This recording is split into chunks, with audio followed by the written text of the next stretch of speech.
on the menu. And I'm like, what are you talking about? Lasagna not sexy? Lasagna can be sexy. Nah, if I'm eating a lasagna, I'm not having fun time after a date. I go to the gym to fight people.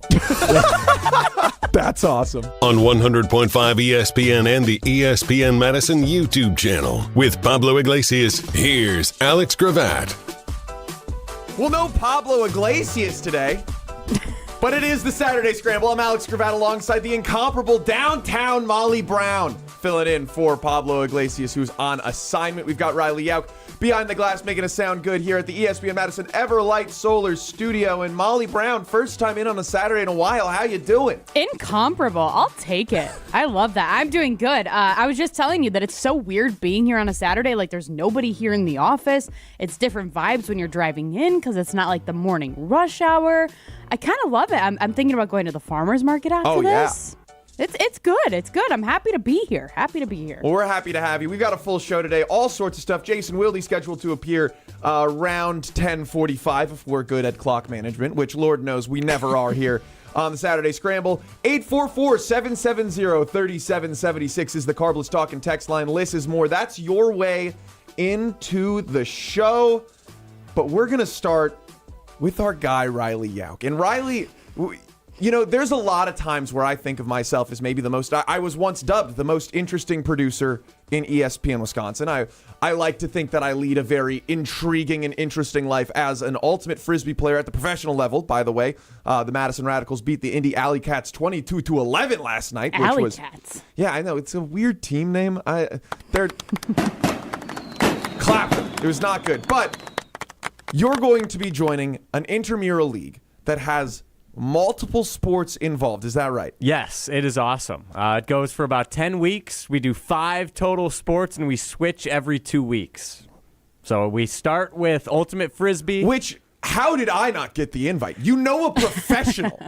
That is true. That you would have been a fantastic asset. And you're just overall very athletic, which is kind of the name of the game here. Like, you need to be good at a lot of things to kind of carry a team here. So we start with Ultimate Frisbee. You would have been great at that. Then we go to soccer. Which I played for 12 years. Yes, yeah. Guy does not like me. I live blocks away from him.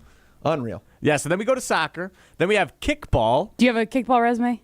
I played soccer. Okay. I feel like that's good enough. Yeah, same. Molly, have you played any of these? Ultimate, soccer, I've never played kickball? Ultimate. I played soccer for, just like G, I played for years and years and years. So I could do that. I did do that. Kickball, obviously. I mean, everybody played. Honestly, kickball is the GOAT. Kickball Really? is So a far. fantastic sport. I love kickball. Okay. And here's the thing. I don't like baseball. So it's like soccer and baseball combined, right? But it does feel GOAT like sport. social media empress, I think, is her new title. Maddie Hayes, who we've mentioned a few times on the station, but you know, she's now part of the Milwaukee ecosphere. She's out there, and she just joined a kickball league, and she's having a lot of fun. Apparently, they won their first game, and the whole team went together. They have got like jerseys. People are locked in. They're giving like impassioned speeches before games. And everyone went afterwards and got burgers with W's in mustard on them. So, that's fun. Wow, that's serious. That's legit. Me and Riley yesterday for my show that's normally Monday through Friday from 4 to 6, Jim, Matt, and Molly. We were out at Oakstone Rec yesterday. Gee, you would have loved this place. Yeah. It was like indoor volleyball court, outdoor volleyball court, but the outdoor volleyball court was turf. And then I saw people playing soccer. Like, it was crazy. And it's like a bar and everything inside. It was great. I do love bars. It was great. Continue with your list. Yes, so we have ultimate, soccer, kickball, then softball. Meh. Which I love softball. That's my personal favorite. We had a crushing loss last year in softball. That Slow really pitch? hurt. Slow pitch, yes. Okay. Yeah. Oh, You're just not ripping it. Yeah. Well, I don't know if they're like just gunning it Yeah. in. Yeah, no, it's for fun still. It's still rec sports. And then finally we end with flag football. This is maybe the greatest way to do intramural sports that I can think of. Or is it technically intramural? Is it just adult club sport? Yeah, it's Mad City Catholic. It's just a bunch of young adults getting together. You get assigned on teams, and that's why I brought this up, because I got beef with the league right now. Me and my friends were trying to get on the same team. You got beef with the Catholics. Bring it up with the commish. I'm Catholic. I can have beef with the Catholics. I was trying to get on a team with all my friends. Does it hurt you that the new pope is a Bears fan? Are you like really upset about that? See, he seems like more of a baseball guy, and he's a White Sox fan, so I can get behind that. There was a video going around earlier, him on the Pope Mobile, and he was like, someone had a little doll of the Pope, and he was like, yo, toss it, and he made a one-handed catch and was like, hey, like, he's such a baseball guy. It's awesome. How about Pope Leo? Yeah, Pope Leo the 14th, big fan of his. But I digress. I got beef with the league. They were trying to get on a team with all of my friends. There's 6 of us trying to get on the same team. And I think that's a reasonable request. It works for carpooling. It works for just having fun. Like the point of these summer rec sports. 6 people in a car? I was going to say, do one of you have a minivan? Am I just on the roof? What's happening? We'll make it work. Strapped to the top. We can The take trunk. 2 cars. The It's trunk. fine. Well, then we're Well, not. that doesn't, you all can't use right. the carpooling excuse. Well, then our games are at the same time, and we don't have to go back and forth, and we can, Sure. hang out together. That's the point. Like, when you sign up for rec sports in the summer, are you signing up to meet a ton of new people, or are you signing up to play with your friends? So it's interesting that you bring this up because I play dumb league sports all the time. MUFA, the Madison Ultimate Frisbee Association, is huge. There are 2,500 people who participate in MUFA every year, which is a nuts number. Yeah. It's super fun. There's like high level to low level, and I like to play with all of my friends who maybe don't play on the Radicals with me or play my club teams with me. So it's a larger spread of talent levels. So I love that, and we get to choose our entire team. There is another league in the spring where you don't get to do that. You're just assigned random teams. And it's fun. You get to meet people. That's great. But like far fewer people like to do spring league. And I think a lot of it is because you don't get to choose your team. Choosing your team is like half the fun. Plus you get to spend all your time, go get a beer at the Great Dane afterwards. It's great. See, so I can see both ways. I guess like right now in my life, I'd be like, I guess I don't know what I would do right now. You right could now, get your boys involved. That would be so much fun. Yeah, right Yeah, your now it would family. be literally making. I mean, we have a starting lineup right now. So There you go. But so when I was in college, because I went to UW Madison, and they have like the different intramural like sports leagues that you can join, and so then I joined like a girls soccer one, because I was like, oh, I want to meet like some new friends. I don't really know anybody here. I would love to meet people, so that's what I did. And it was good. Like, it was fine. It didn't really like motivate me to get back, because it's not like I was super close with all these people. I was like, I'll go because I like these people, but they're not like my friends, you know? Right. So I did that, but then I also did one on the side that was more of like the summer league kind of thing that you're talking about, but it was only soccer. And it was like the co-ed stuff, and I knew all these people. We all worked together, like we were friends, whatever. But like, because it was a co-ed one, you had to have one girl on the field at all times. And there was only like me and one other girl, maybe another girl that were on the team. So then whenever the other girls didn't show up, because I was committed and I would Right. show up to every single game, every single practice, which was stupid. Don't even get me started on practicing Wait, for I was gonna intramural say, sports. you're I can't. Okay. That's literally part of the reason I quit. But because you had to have one girl on the field at all times, I ended up being the only girl that would show up. So then I had to play the entire game. When it was like 90 degrees outside, I'm dying. I'm going against these guys that are faster than me, like faster and stronger than me. So I'm just dying out there. I'm like, I'm done. I'm out, because this just isn't even fun anymore. Yeah, that is the classic conundrum with mixed co-ed intramural sports. I think MUFA does it fun where you have to have a certain number of women or female matching players to be a team. You have to have like 6 or 7, and only 3 have to play at any given time. Oh, 3 see, or that's 4. nice, because then it's like you have the double. Oh, Exactly. There's a lot that's really nice about that. But I'm curious if you're doing this right with all of the team, or with all the sports you just listed: ultimate frisbee, soccer, kickball, softball, and then flag football. And 844-770-3776. That's the Car Blues Talking text line. I want to hear from you too. You can call in or text in. Which Green Bay Packer are you going to choose to be a part of your team? I think I've narrowed it down to the only 4 acceptable options in my opinion. But I'd love to hear from you two first. well, I got to think now. Okay. See, I got one off the top of my head. I'm getting Tucker Kraft. That is one of that's the a good He's 4. going to choice. be a stud. He's going to be a motivator for the entire team. You have Ultimate. No, you just throw it up to him. No one is going to Fair. moss Tucker Kraft. Hey, man. My mind goes to Josh Jacobs right Josh away. Jacobs, That's a great- He's a small grinder. choice. I did not put him in. I thought about it.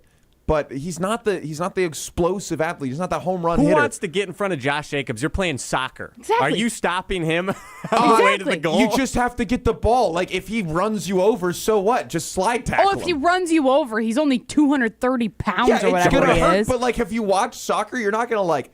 It's not like he's trucking you. He might put his shoulder into you and move you off the ball, but like. Flag football, he would be elite. Let's not even pretend like he wouldn't. He's not the No one's first ripping his Packer flag. I would. He's not the first Packer that I would pick in the running back room to play flag football. All right, so who's on your list? Marshawn what, Lloyd, who you've Emmanuel never seen Wilson? step on an NFL field?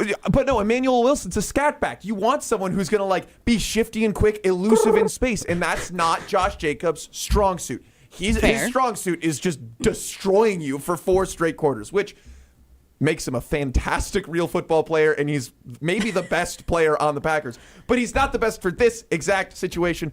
Tucker Kraft is for sure an option. Savion Williams. You haven't even seen him play. Yeah, he played quarterback. You can't He say played that. wide receiver. He played running back. The dude is just, he's an all-around athlete. And that's what I'm looking for when you know you have to play ultimate frisbee, soccer, kickball, softball, and flag football. If you need someone who's going to do it all, I want someone who does it all and did it all through all of college. Give me Savion Williams. Jaden Reed, another guy, a utility guy, but he's not my first good. pick. My first pick for sure is Xavier McKinney.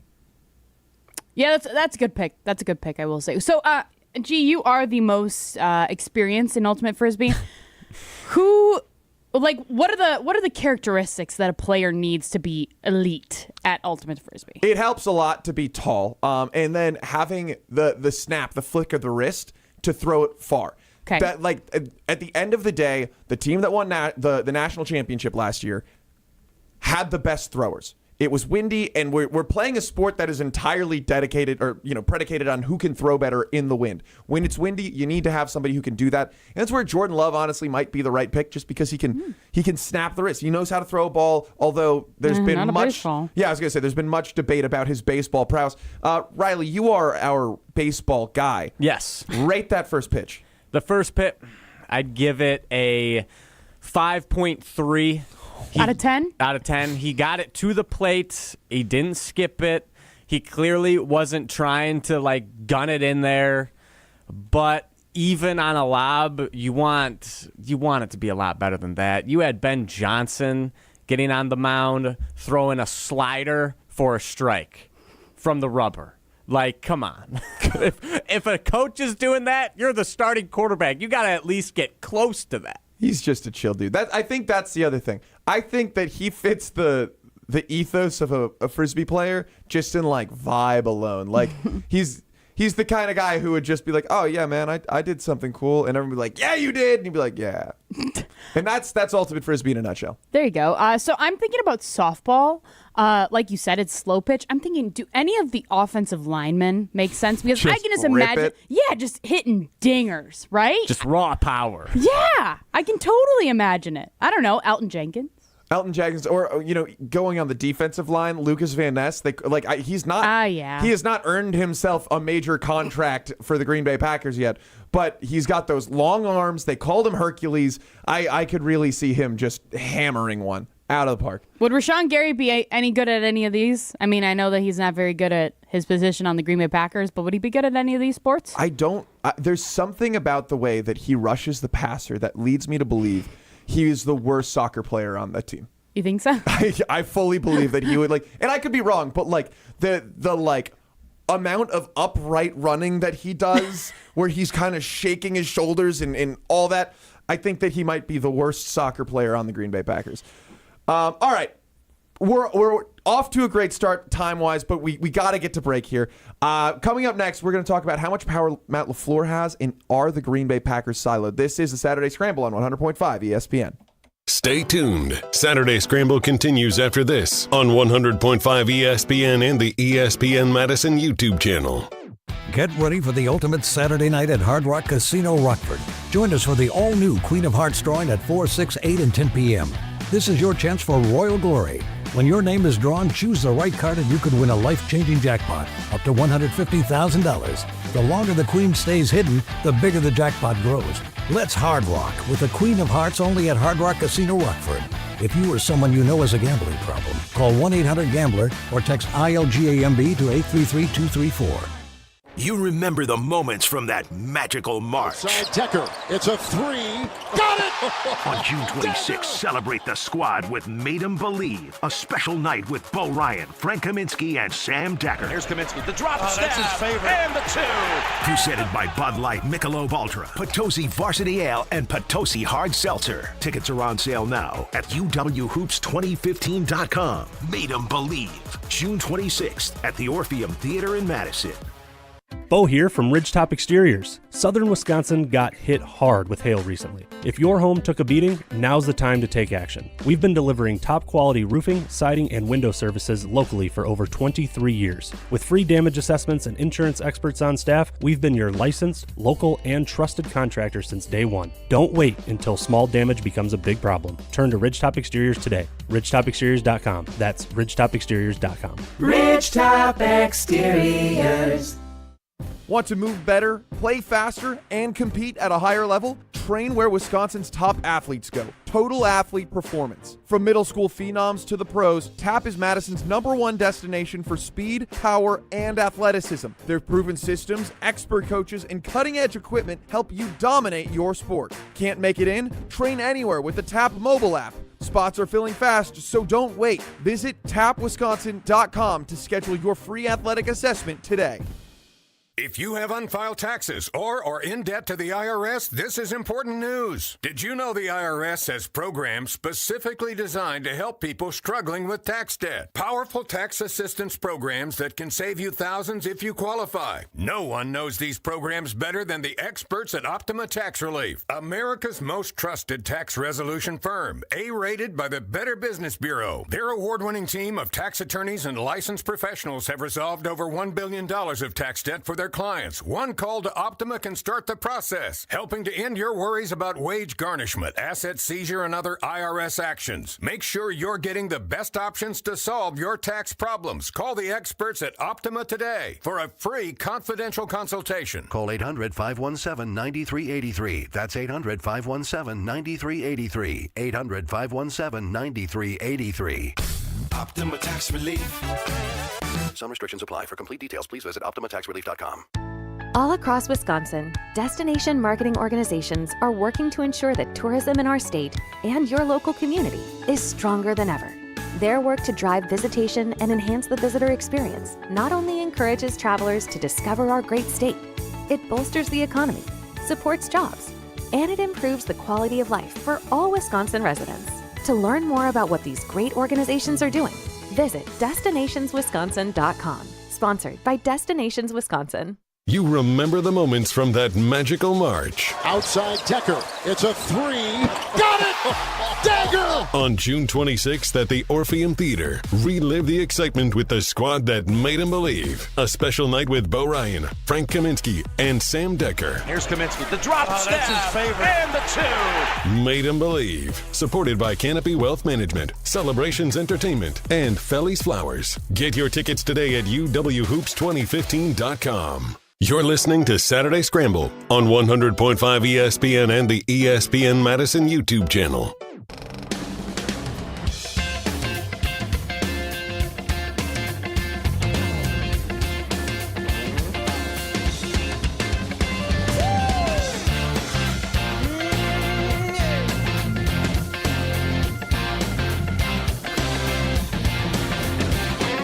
Matt LaFleur and Brian Kuduguns might not be seeing eye to eye. This is the Saturday Scramble. I'm Alex Gravatt alongside Molly Brown.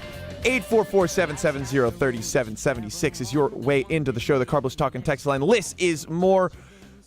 And Molly, we were talking a little bit about this, right? And it sounds like this week Mercedes Lewis was on Kay Adams' show, and he was talking about his relationship with Matt LaFleur, which is how all of this came up. Do you want to set the scene for us? Yeah, so like you said, Mercedes Lewis, former Packers tight end, current Bear, which I actually had to Google if he was still on the Bears. So I'm like, how is this guy not retired yet? Kind of the Jimmy Graham situation, just forever. Except like add another 15 years on the guy. I feel like, I think when I Googled him the other day, he's like 41 years old. I could be wrong. Check that.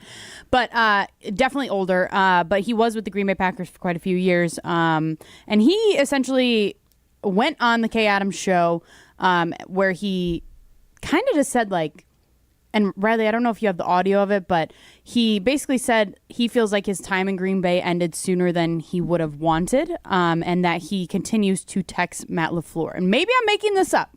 We're going to have to verify. But I'm pretty sure that he said that him and Matt LaFleur are like best friends. So that's interesting because obviously, big dog Mercedes is out of Green Bay now. He's with the Bears. He is 41 years old. 41 years old. His 40-yard dash time when he started his career in 2005 was 4.8. The fact that he started his career in 2005, that is 20 years ago.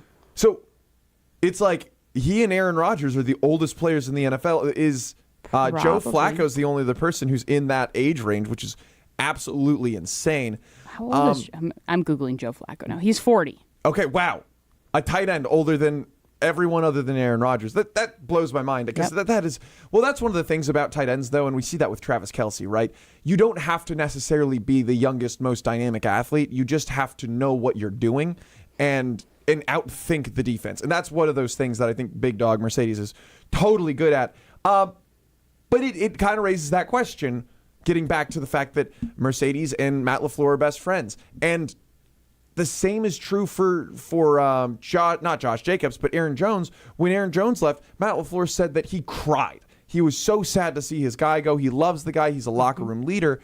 And so, I don't know, it raises the question, how much impact, how much decision-making power does Matt LaFleur actually have when it comes to personnel decisions? You'd think as the head coach he should have some, but maybe he doesn't have as much as we think. Especially in the way that the Green Bay Packers franchise is structured, right? Like, I know going to the break, you said that they're very siloed, but it's like they are essentially a three-headed monster, right? They have the president, they have the GM, and they have the head coach. And it feels like if you're in that kind of situation, you would almost be able to mesh better together versus having... I always go, my mind right away when you think of an owner, I go right to Jerry Jones, right? Like, I don't know. I'm not speaking for the Dallas Cowboys. I haven't studied them enough, but when Mike McCarthy was there, I don't know how much input he had into the team and the team building, the roster building, all of that, because I think that Jerry Jones has his hand very well in everything. But you think about the Packers, that it's like because they don't have that overarching owner, that they should be able to get along better. They should be able to mesh their ideas better. They should be able to build everything together. Now, granted, I understand like the president's on a different level than the GM's on a different level than the coach.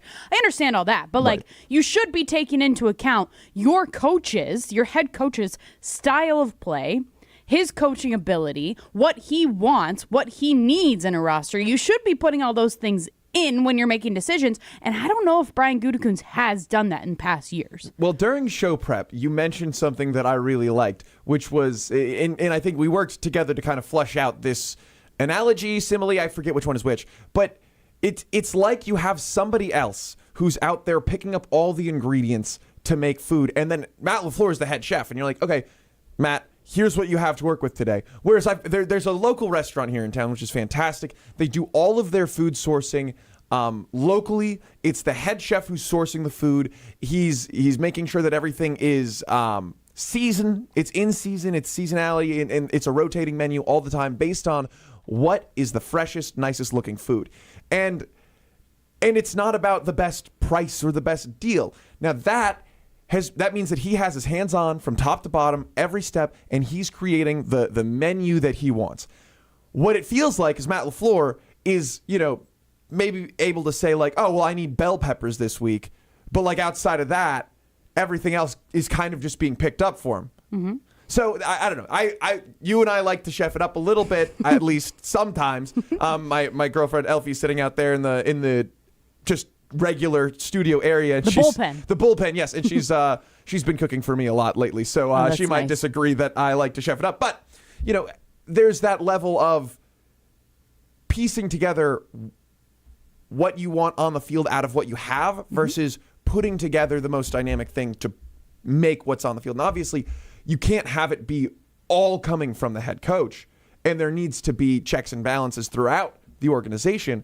But I worry that we're getting a little bit closer to that silo style, which I don't know if you remember in 2019 or maybe it was 18, there's that huge expose written about the Green Bay Packers and how Ted Thompson didn't know it was the first day of free agency. And he hadn't talked to Mike McCarthy in forever, and Aaron Rodgers is over here complaining about everything all of the time, and it was like a giant piece written. And the big thing that this organization was trying to change when they switched to Gutekunst and LaFleur was to kind of get away from that silo experience. And I don't know, it feels like we might be stuck in that silo experience. Yeah, and I think there's multiple layers to it, too. I mean, like bringing it back to the Mercedes Lewis and even the Aaron Jones instance that you mentioned, like for Matt LaFleur, I think there's got to be something with the idea that you're losing veterans in this locker room.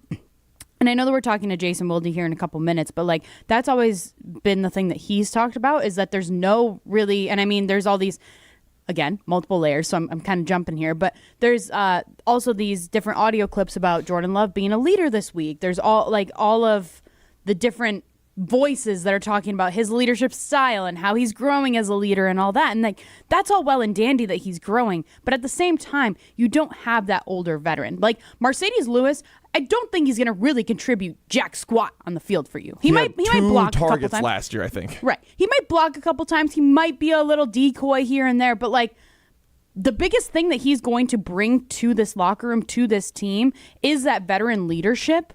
And I think that, at least I'm projecting here, but if I'm a head coach, that'd be what I'm most concerned about losing when I lose a guy like that, right? Like that would be the reason I want that guy on my team, is to continue to grow up all of these young guys that we've talked about for many years now, for the last couple of years, I should say, is this team is one of the youngest teams in the NFL. Like, and that is what Brian Gutekunst likes. And that is awesome that they're going to have these youth players and they're young and they're like, you know, they all want to fight for their next contract. They all want to do that. That's great. But at the same time, you lose that veteranship, right? Like, you don't have those strong leaders in the locker room that can, like, tell the Romeo Dobbs, hey, you can't just not show up for practice. You can't just not show up for games. Like, there's nobody in the room holding him accountable for that. So, like, I'm curious to hear what Jason Wilde has to say about this idea with Matt LaFleur. But like you said, I think it's, a lot of the times, I think that it's Brian Gutekunst goes grocery shopping and he just tells Matt LaFleur, hey,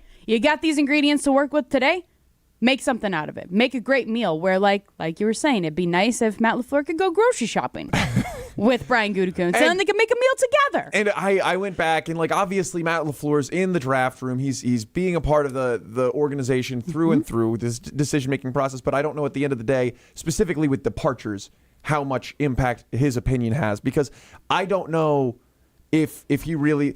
I understand that there was a lot of people who knew Aaron Jones was on their way out. I don't know if Matt LaFleur wanted that, because every time Aaron Jones had 100 total yards, the Packers won. It was just that easy. He was that dynamic. He was that important to the team.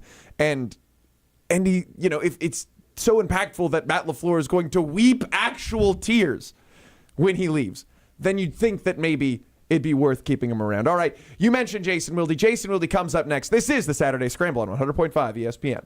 Stay tuned. Saturday Scramble continues after this on 100.5 ESPN and the ESPN Madison YouTube channel.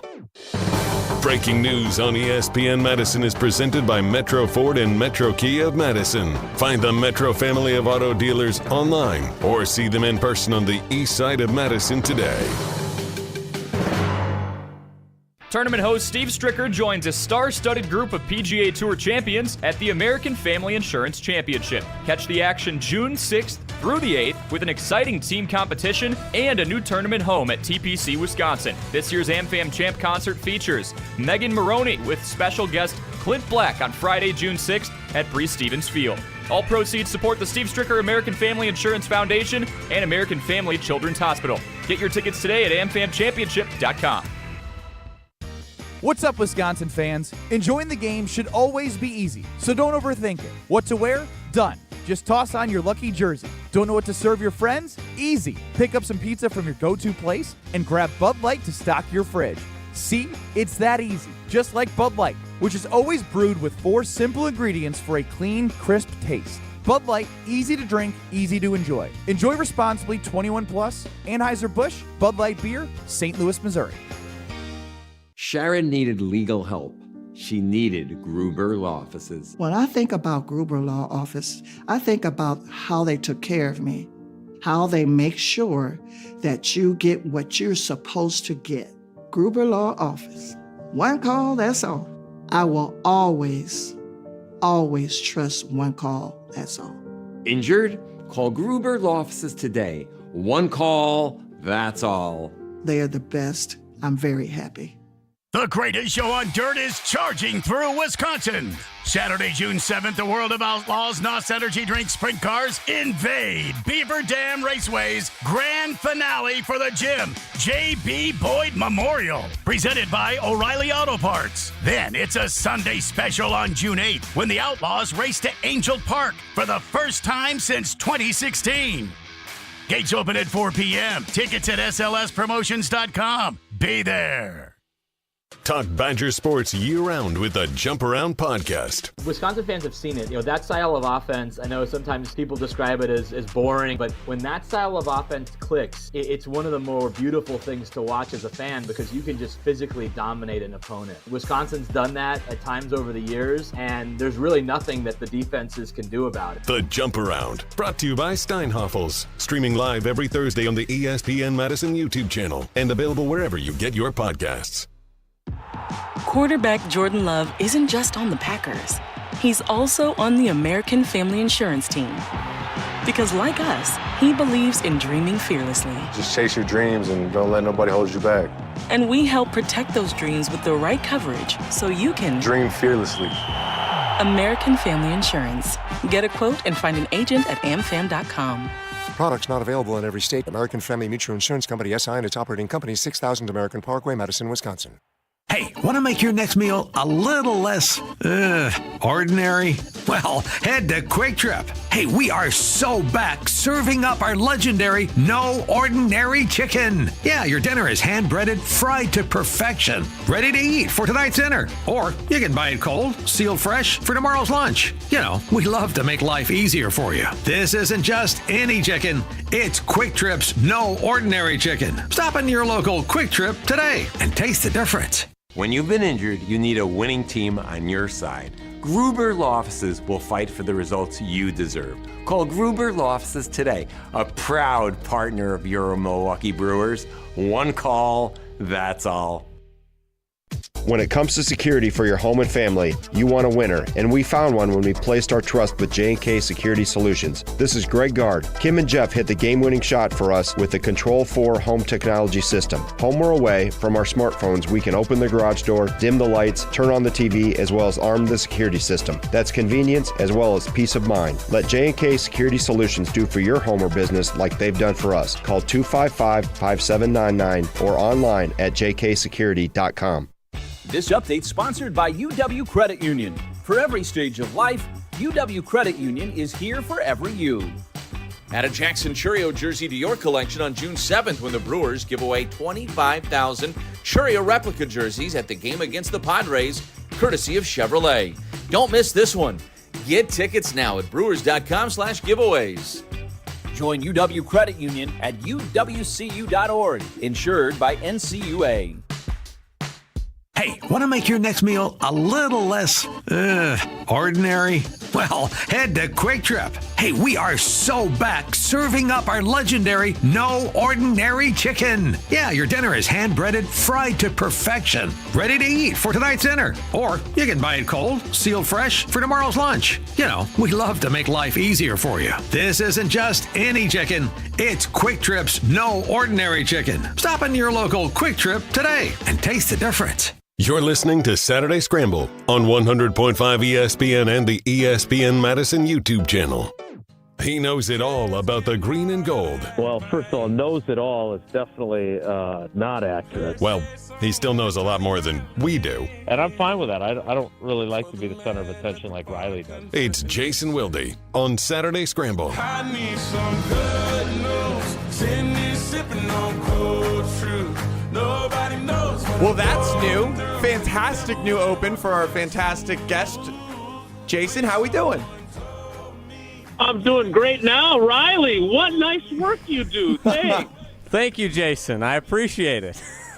Well, you do seem to know much more than any of us, and when it comes to the Green Bay Packers at the very least. Low bar. Wow. Molly Brown is here in for Pablo Iglesias. I don't know if I would agree with that today. We've got a mother. She knows what's going on. Oh, boy.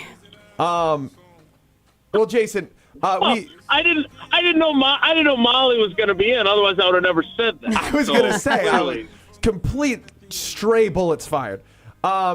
Jason, we're talking about creating a team that needs to be good at multiple sports, right? Young Riley Yauk is going to be playing in an intramural/community league where they will be playing 5 sports: ultimate frisbee, soccer, kickball, softball, flag football. Which Green Bay Packer are you taking to fill your team for all 5 of those sports? Well, clearly not Jordan Love based on the way he threw that first pitch, right? I don't know what his strengths are, but that was... So run down the sports again that I have to choose from?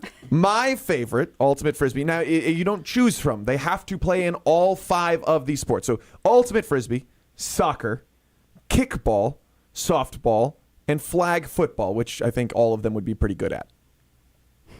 Yeah, and taking the spots of these young people that have been playing flag football for years, and now the NFL is going to swoop in and play it in the Olympics. Who would be a good soccer player? Who's got good footwork? First of all, I would say Jaden Reed and Dontavion Wicks. I like their chances. I did not see or attend the softball game that Love hosted. I think I would take Sean Clifford. Who's a interesting, sneaky good athlete. Daniel Whelan, the Irishman. I like him. So there's some guys with some versatility that we could work with. But no offense, I just want to know how Riley's going to do all these things. That's what I want to know. Jason, I'll be honest. I'm not trying to be braggadocious here, but I was one of the best players on the team last year. But that may and you play all these different sports. It's like a rec league. Yep. That you do all. It's a different thing every week. Yep. This is a great idea. Yeah, I love this idea. It's 10 weeks, and every 2 weeks you play a sport for 2 weeks. So we start with ultimate frisbee, then we move to soccer, then kickball, softball, and we finish with flag football near the fall. So as a wrestler and a jiu-jitsu guy, yes, rank your adeptness at each of these sports. Okay, so I'd put softball at number 1. That's my best sport. I was also a baseball guy in high school. Then I'd go kickball just because some of those skills, at least the knowledge translates over to kickball and like knowing what to do in specific situations. Sure, then, on the bases. Yeah, yep. Okay. Yep, exactly. Then I'd go flag football after that. I played a good amount of intramural flag football in college. Then I'd put ultimate just because I'm fairly athletic, so that can make up for the lack of knowledge or ability to throw a frisbee. And finally, soccer is my worst by far. I'm not a soccer guy. So you're not a soccer guy, but you put kickball, which requires kicking, second? Yeah, because kickball, you just run up, you wind up, and boot it. And you try and aim it some general direction. Soccer, you're trying to like pitter-patter with the inside of your feet, and then you got to be finesse and all this stuff and like know where your teammates are, and that's not me. I don't know.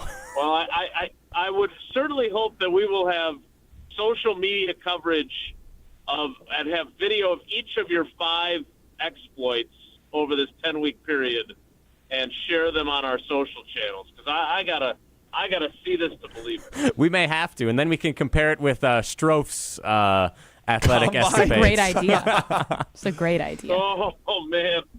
You don't even want him on your team, given that. Absolutely not. So here's one of the contentious pieces about this. We were talking about drafting our team from the Green Bay Packers. They both agreed that one Josh Jacobs should end up on the team. I thought he wasn't even the best running back in the room for a gauntlet like this. And you wrote an article about the guy who I would prefer, Marshawn Lloyd, this week. Now, obviously, he didn't get to have a huge rookie season, but looking back at his college tape and looking back at the college stats, he does feel like the perfect complementary back to Josh Jacobs for what the Green Bay Packers need. What are you hearing about what his role is going to be this year? Yeah, I don't know, Alex, because I put the Wilde whammy on him. So Hold on. And I'm not taking the blame. I'm not taking the blame for last year. I mean, he had, as a biblical scholar that I am from my Lutheran upbringing, I was waiting for him to deal with a plague of locusts and frogs and the Fox River turning to blood. I mean, nothing went right for him. He injures his hip working out before camp. Then he pulls his hammy. Then he hurts his ankle. Then he's finally going to be back on the field, and he has an emergency appendectomy. Like, it could not have been worse for him. And then I write this story. This is where my fault comes in. And, finally he's going to be healthy, and Ben Sermons, the running backs coach, says he's full go. And I walk into practice on Wednesday, and he's with the rehab group. And he's not practicing. I don't know what his injury is now.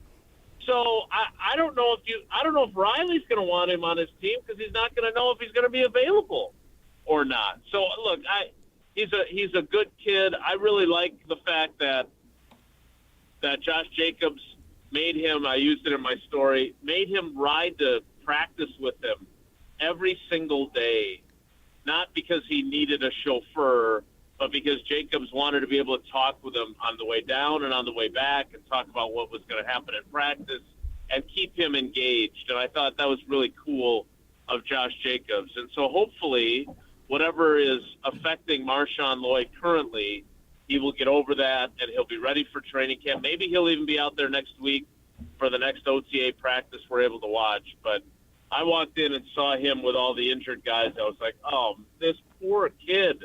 He just can't catch a break. So you mentioned the Wilde whammy. What? What is that? Well, it's what now, having done this for a really long time, there are times where you write a story and then the guy is awesome. And you're like, hey, I nailed that one. Like Matt Hasselbeck still talks to this day. They played a preseason game in Madison, and he had played well. I think it was his second year. And his first year he'd been awesome in training camp. And so then they play this game in 99 in the preseason in Madison, and I wrote my game day story in the State Journal about him.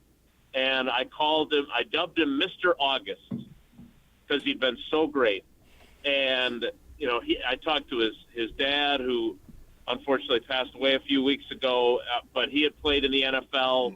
And I was so proud of the story. And he wakes up at their hotel in Madison, and that was back when people read newspapers.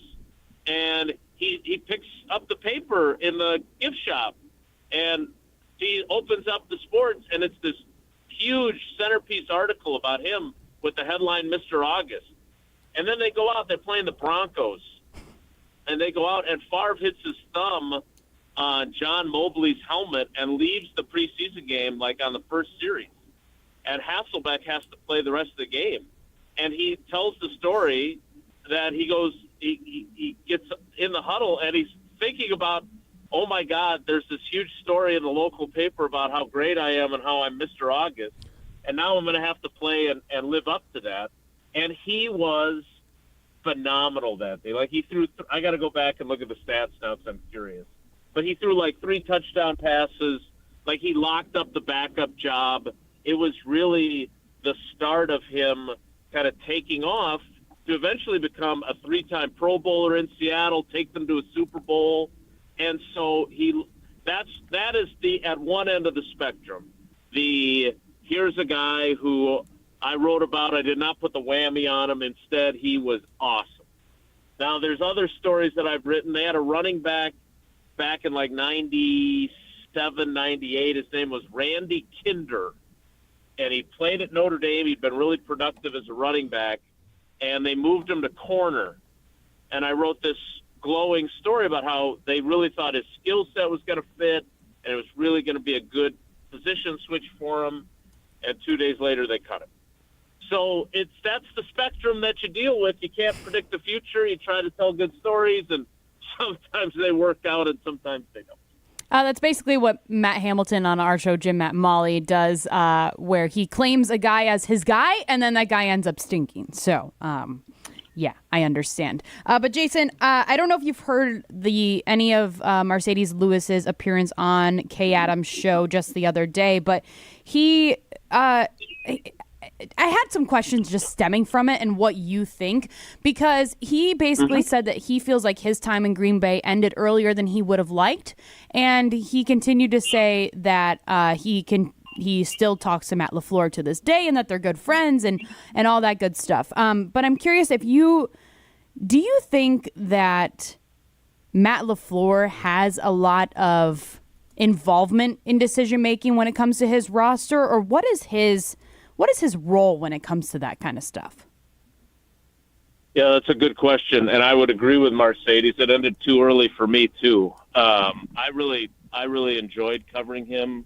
I thought he had real value.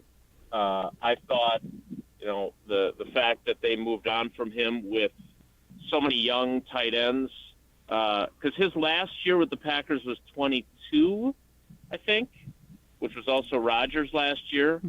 And I always love to tell the story that LaFleur was so head over heels for Mercedes Lewis, and he would use him as a teaching point so often and talk about how great he was so often that the Packers assistant coaches for his birthday bought him a Mercedes Lewis jersey, which I can't imagine has ever happened in NFL history. Like, nobody bought Belichick a Tom Brady jersey, but they just wanted to give him grief about how much he loved Mercedes Lewis. But I would argue that he would have had incredible value to Luke Musgrave and Tucker Kraft and Ben Sims, their three rookies that they had at that position in 2023, and he wouldn't have taken that many snaps from them. And so, I agree with Matt LaFleur. Matt LaFleur wanted him back. But to your bigger question, Goody controls the roster, and I'm not saying that they don't talk about the roster, but what I would say is that Goody probably doesn't feel compelled to listen a whole heck of a lot. And so I don't think that's – I just think that's the dynamic, and I think LaFleur deals with it, and sometimes maybe Goody listens and does something that he had asked, and a lot of times – I'm guessing that LaFleur doesn't even bother to ask because he already knows the answer, like asking your parents if you can stay out till 2 a.m. or something. And do you know, how does that compare to other NFL teams? Like, are other NFL teams that same way, or are they a bit more, meshed well together when it comes to making decisions? Yeah, it's a good question. We've talked about this on your show, Jim, Matt, and Molly, before, although I still think Molly should be first. Appreciate it. I don't. First of all, I don't want to be sound graphed, and second of all, I don't know how it works with other teams, so I can't speak authoritatively on that. But I remember this conversation on your show, and whatever I said, Wooly posted it, and I don't think it's abnormal, but it is a hot button issue, right? Because whenever we talk about it, people have opinions on it, whether it's the right way or the wrong way to go. And, again, I've never sat down with Matt LaFleur and said, with beers on the table, off the record, hey, does it piss you off that the GM doesn't really give a damn about what you think about the roster? I've never had that conversation with him. I could guess what his answer would be, but I don't know it for sure. But it does seem like you hear other teams talk about their process, and it does seem like there are coaches who maybe have a little bit more of a voice than it seems like Matt LaFleur has. I think that's fair. I'm not on the inside by any means, but just judging by the way that this happened, the Aaron Jones thing, all of the players who have come and gone, at the very least, keeping pieces around, it just doesn't feel like LaFleur has that huge of a sway. There's one other question about Matt LaFleur that they asked on Jim, Matt, and Molly. Matt Verderami's ranking of best quarterback and head coach combos had Jordan Love as the number 14 quarterback and Matt LaFleur as the number 10 head coach. Do you think both of those guys are really on the outside looking in of single digits in the NFL in terms of position around the league? So I know Pro Football Focus had Love at 12. Look, this is the silly season where no one's really got – like, this is why I write stories like the one I did on Kalen King or the one I did on your guy Marshawn Lloyd, because I don't want to do these lists. And nobody knows what this season's going to look like. I will say that I went into our conversations with the players on Wednesday for the OTA. I wanted to ask Jordan Love what more does he need to do to get this team to where it wants to go, which I think is an extremely reasonable question to be asking him. And then somebody else later, I think, Molly, you heard this, the step back thing, and he was kind of prickly about it. But look, he finished the 2023 season, the last 8 games of the regular season, he had a passer rating of 112.7. He threw 18 touchdowns against 1 interception. He completed 70% of his passes. Last year, the last 4 games, including the playoff game, those 4 games, he had a passer rating of like 60-something. He threw 3 picks in the playoff game. He threw 1 touchdown across those 4 games. I don't understand why we're so afraid to say, that he didn't take as big a step forward, or maybe he even took a bit of a step back. So that's why he's being ranked this way. And you know who gets to change that narrative? Jordan Love. And you know who knows down deep in his heart that he needs to play better for them to be the team that they want to be? Jordan Love. So, I think Matt LaFleur is a really good football coach. I think he's better than number 10. I think Jordan Love is going to be in the top 10 when this season is over. I'm not sure I'm going to put him in the top 5, but 7, 8, 9, somewhere there. I think he's capable of being a really, really good football player and a really on the doorstep of elite as a quarterback. But he's not there yet, and that's okay. He's going into his 3rd season as the starter. But in your 3rd year, it should click.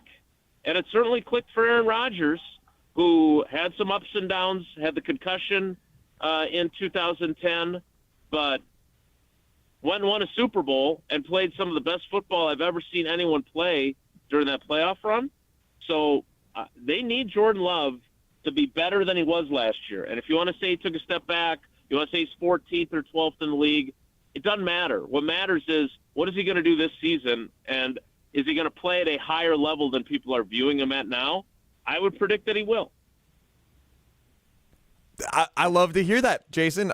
Is there anything else you got for us that you want to get out into the atmosphere on this Saturday morning? So I wrote my Sunday story for Channel 3000 about Love tweaking his leadership at Rodgers, or at LaFleur's behest. And it was interesting to talk to Josh Jacobs and Jaden Reed, who've kind of experienced it firsthand in meetings. So I'm impressed that Jordan is stepping outside of his comfort zone and trying to be more vocal. I'm eager to see if he can keep that up, especially when there are tougher conversations that are going to happen during the season. Wait, Jason, I actually have a question about this. Do you have time for me to ask you one more question? What's up with that? What's up with that? Yeah, sure.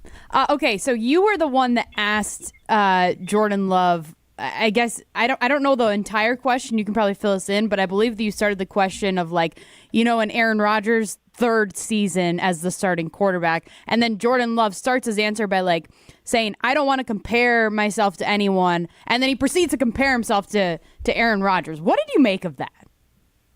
Well, I did the same thing. I said, I don't want to compare you to the last guy, but he did go to the Super Bowl in his 3rd season.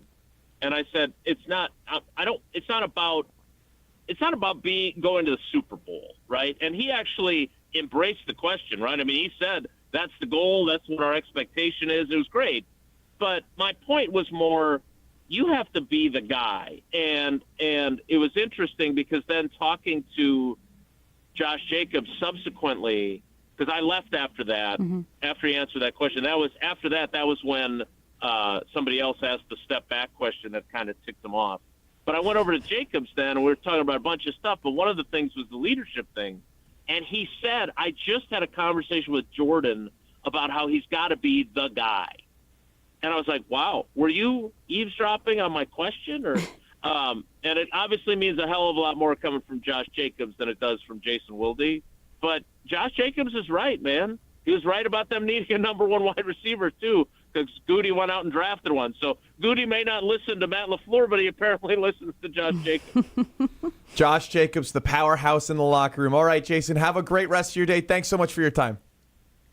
All right, guys, take care. Be good. That was Jason Wilde, Packers insider and host of Wilde and Tausch every weekday right here from 9 to noon. All right, but next we're going to be hearing from Mr. Riley Yao because we've got Boomer Doom coming up next. Stay tuned. Saturday Scramble continues after this on 100.5 ESPN and the ESPN Madison YouTube channel. The GRB Academy is baseball for the serious player. GRB Academy wants to be part of your plan to reach your potential. Utilize GRB Academy's 52,000 square foot facility, 14 batting cages, and 6,000 square foot weight room. Personal lessons at the GRB Baseball Academy are available year-round. With over 300 college players and over 150 Division I players, GRB has consistently led the way in the Midwest for college recruitment and player development. Visit their website, grbacademy.com, for more information. That's grbacademy.com. GRB Academy, baseball for the serious player.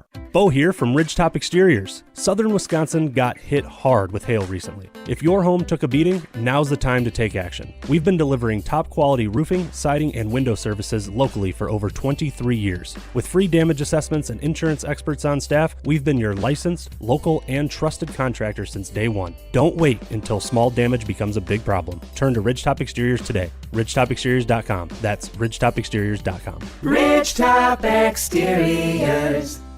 You remember the moments from that magical March. Outside Decker. It's a three. Got it!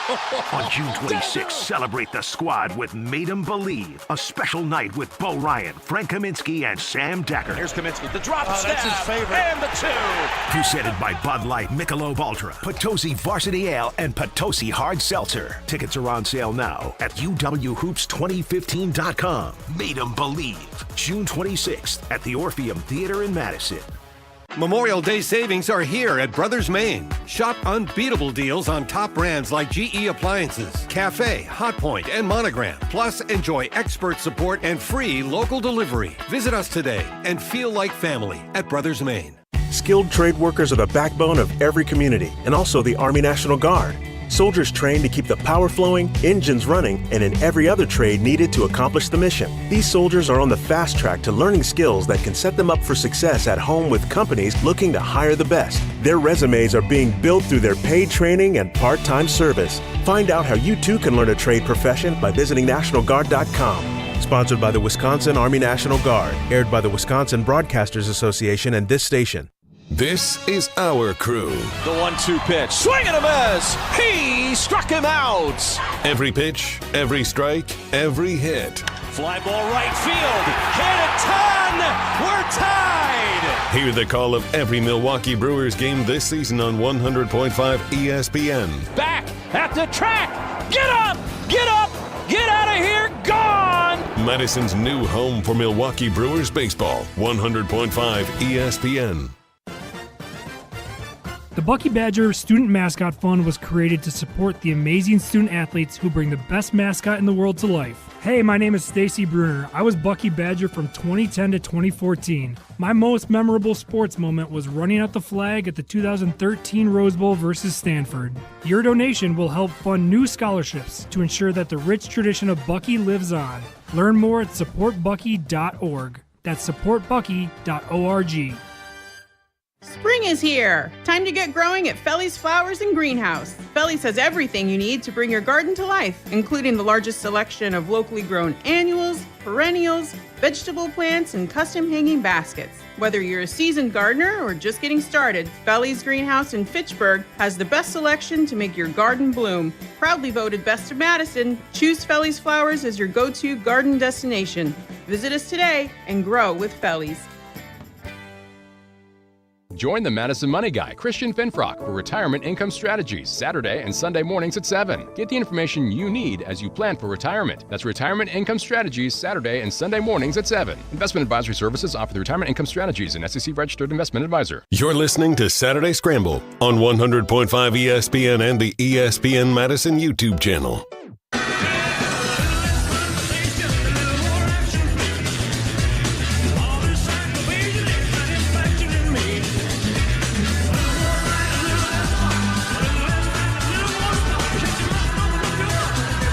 Molly Brown, do you consider yourself hip and trendy? Absolutely not. Fantastic. This is the Saturday Scramble. I'm Alex Grad alongside Molly Brown in for Pablo Iglesias, Riley Yauk, keeping us sounding good and keeping us young, because it is time to play Boom or Doom. We've had all the introductions. We've had all the pomp and circumstance. We've had all the fuss and feathers. But it's time. It's time for... What is this? Thanks for listening to the show, Molly. Have you ever heard of the Costco guys, Molly? I've heard of them, but I don't know who they are. No.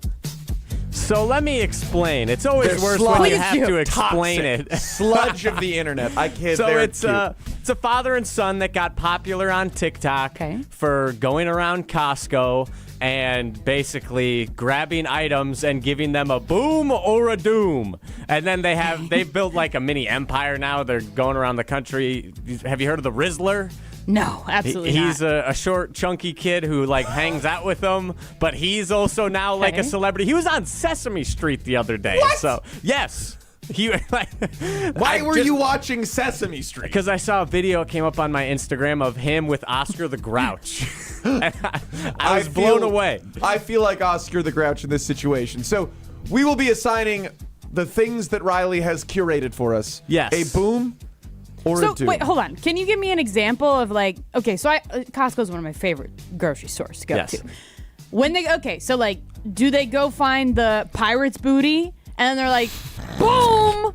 So they'll go, usually their sort of wheelhouse is the hot food section. So let's say the dad, Big AJ, would go grab a double chunk chocolate cookie. Oh, those things are boom, and he'd be boom. like, the double chunk chocolate cookie gets 5 big boom, boom, boom, etc. Or like, then his son would be like, the chicken bake gets 5 big booms. Boom! And that's their whole thing. And then what, have they given any of the hot food a doom before? Not from Costco. I was going to say, I mean, there's 6 things that they do incredibly well. Yeah, no, and they'll compare the double chunk chocolate cookie to some other random cookie, and then they'll be like, oh, the other cookie gets a doom, but the double chunk chocolate cookie gets a boom. And just imagine how much money they make off this. Like, how come I didn't think of doing this? Exactly. Okay. It really makes you wonder. I'm going to have to go watch their stuff. You'll probably How are regret they it. making so much money? It's crazy to me. It's a great question. Great question. So I'm going to give you a topic, and you got to give it a boom or a doom. So starting with something else you probably don't care all that much about. The first trailer for the new College Football 26 video game came out 2 days ago. And while a big focus of the new game seems to be adding traditions that they weren't able to get to last year, it was confirmed by Andy Staples of On3 that Jump Around is not in the game this year still, which is very disappointing to me as a Badgers fan. But boom or doom, you care if your teams are properly represented in video games and media. I absolutely would like it if they were. I think that it was so weird that throughout all of my Madden playing years, Bill Belichick was never the coach in Madden. He was just like, I don't want to be in it. And so he was never there. And it made the whole thing weird because I think a lot of people would like to have Bill Belichick on the field to be their coach because he's like the GOAT coach. I know that he had the GOAT player, but he's also an incredibly good coach. Now, do I care a lot? The reality is I think it has a lot to do with licensing. I know that House of Pain's not even excited that we're using it in stadium and what. There's a lot of hoops to jump through, and I'm sure that that's really what this is about. But I guess I'll give it a boom because I'm sad. That's That's what they do? Oh, my gosh. I would also give this a boom. So I haven't played the college football game. I have seen it. Like, I understand it. But are you a big gamer? I play video games. I'm just... Hunter Vaughn is out here just mad that you're not playing. Oh, yeah. It is... Hunter's here? Nice. No, he's not. But okay. I know. I literally had to go look at Hunter's desk.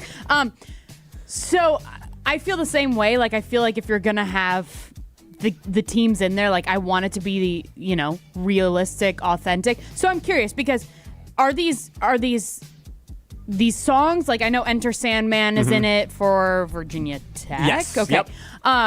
So is it like if you are playing as a Wisconsin Badger? Yes. Or I guess I don't know for this college game. Are you the player? Are you the coach? Are you everything? What are you? It depends, but let's just say you're playing a game. Okay. You're the Badgers against Iowa at home. Okay, gotcha. So like is that where if it was realistic? I mean, this isn't realistic because it's not like the Badgers come out to jump around, but like if that is like their entrance song, is that what we'll be playing when you're entering Camp Randall, like in the game? Yeah, so if it's a big tradition, like for South Carolina, they have Sandstorm, which you know the song. So Darude? Yeah, Darude Sandstorm. The yeah, EDM exactly. song? It's odd, yeah. You can play that coming back. But that's like their kickoff song. They have that, and that's in the game. Okay. And for Wisconsin, they have in between the third and fourth quarter, they'll cut to fans jumping around. Last year was just to some basic, another EDM song, and it just looked weird. And this year, I think it's the same. Like, they'll show fans jumping, and last year they also had 1st and 10 Wisconsin after every first down, which is accurate. Yeah. So they do a really good job of getting these traditions right. Just like you said, G, I think it's licensing. House of Pain, this is their only moneymaker, and they probably charge a lot. Yeah. Fair. Okay. Yeah, I say boom on this. Let's go. We got to stay on the clock, so I'm going to just give you one more real quick. I just saw a tweet on this, and I thought it was hilarious. Boom or doom, apples are the face of the league when it comes to fruit. Like, if you think of fruit, is apple the first thing that comes to your mind? So there's an old saying, and everyone knows that you need to get all your servings of fruits and veggies, right? But what is the saying? An apple a day keeps the doctor away. So boom, 100%. Which is so funny because it's actually, I think, technically speaking, one of the worst fruits for you if we're getting into the really? Because it's like Honeycrisp, Sugar Bee, they're all like super sugary with like fiber, but like I know a lot of the other fruits, specifically berries, are like higher in antioxidants and like have more of the stuff that your body like more of the nutrients that make you feel good. It's funny because I feel like when I think of fruit, I think of strawberries right away. Oh. Maybe that's just because we are a very berry household. Hold on. What? Pod the music down. I think you have some great music queued up for a power ranking. And I'd love to end this segment with Molly Brown's top 5 fruits in the game today. Okay. Number 5. Raspberries, because they're delicious, but they're so expensive. Yeah, it's ridiculous. I had raspberries this morning. Fantastic. And I bet you it costs you like $3 a serving. My goodness. Okay, we've got raspberries, bananas, because that can go in everything. It can go in everything. 3 would probably be a Honeycrisp apple. Has to be Honeycrisp. I love Honeycrisp. It's ridiculous. It's so good. 2. Probably strawberries.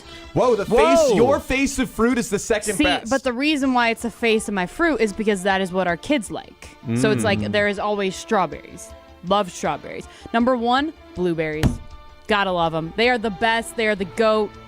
Oh, so good. There you have it. The undisputed top 5 fruits in the Molly Brown household. So good. We'll have more football talk coming up next. This is Saturday Scramble on ESPN Madison. Greg Scalzi here for Total Athlete Performance. They're here to provide elite performance training for serious athletes in the Madison area. And there's a new Verona TAP facility open inside of the Verona Athletic Center. Summer speed, agility, and semi-private options are now available at both Verona and Windsor locations and now offering monthly subscription payment options. Plus, you can download the new Total Athlete Performance app for remote training options all year round. Visit tapwisconsin.com. That's tapwisconsin.com. Hi, Drew and Jonathan Scott here, reminding you that a lot of life's firsts are better with help from American Family Insurance. Like your first home expansion or your first big lightning strike. There's a first for everything. Get the right home policy at the right price with the right help from American Family's agents. Life's better when you're under American Family's roof. Insure carefully, dream fearlessly. Get a quote and find an agent at amfam.com. Products not available in every state. American Family Mutual Insurance Company SI and its operating company 6000 American Parkway, Madison, Wisconsin. What's up, Wisconsin fans? Enjoying the game should always be easy, so don't overthink it. What to wear? Done. Just toss on your lucky jersey. Don't know what to serve your friends? Easy. Pick up some pizza from your go-to place and grab Bud Light to stock your fridge. See? It's that easy. Just like Bud Light, which is always brewed with 4 simple ingredients for a clean, crisp taste. Bud Light, easy to drink, easy to enjoy. Enjoy responsibly, 21 plus. Anheuser-Busch, Bud Light Beer, St. Louis, Missouri. People travel the world to collect Hard Rock shirts, and Hard Rock Casino Rockford is going to give the people what they want. Get in on the action at Hard Rock Casino Rockford, where all new Unity card signups receive an official Hard Rock shirt, plus free play to kickstart a winning streak. Whether you're spinning the slots or playing the tables, you'll be dressed for success. Hard Rock Casino Rockford. Let's Hard Rock. If you or someone you know has a gambling problem, call 1-800-GAMBLER or text ILGAMB to 833-234. This is Monte Ball. Monte steps to the right, dashes, reaches, touchdown. You listen to 100.5 ESPN WTLX Monona, Madison. It's time to think outside the pocket on Saturday Scramble. I think the Bucks signed their souls away or something. I look at the Bucks as Augustus Gloop. Probably really smart, actually, because I write such long. Yes! Clip that, Riley. Jason said that I'm smart. So I get the lasagna, and she looks up and she says, man, that is the least sexy thing on the menu. And I'm like, what are you talking about? Lasagna not sexy? Lasagna can be sexy. Nah, if I'm eating a lasagna, I'm not having fun time after a date. I go to the gym to fight people. That's awesome. On 100.5 ESPN and the ESPN Madison YouTube channel. With Pablo Iglesias, here's Alex Gravatt.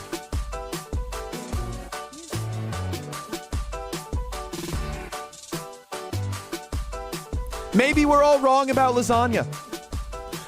This is a Saturday Scramble. I'm Alex Gravatt alongside Molly Brown in for Pablo Iglesias, and she is not defending lasagna's sexiness. Sexy food? Yes, no, and I think that there's some truth to that. But what is a sexy food, though? Great question.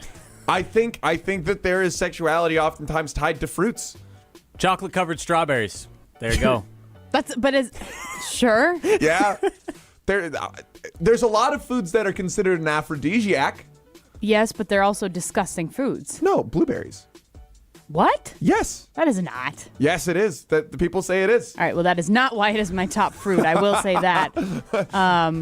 Hey now. Do we think like any foods that, like you go to those fondue places, like you put the cheese on the stick and then you dip it in more cheese? Is that a sexy food? Absolutely not. No, it's delicious. It's not.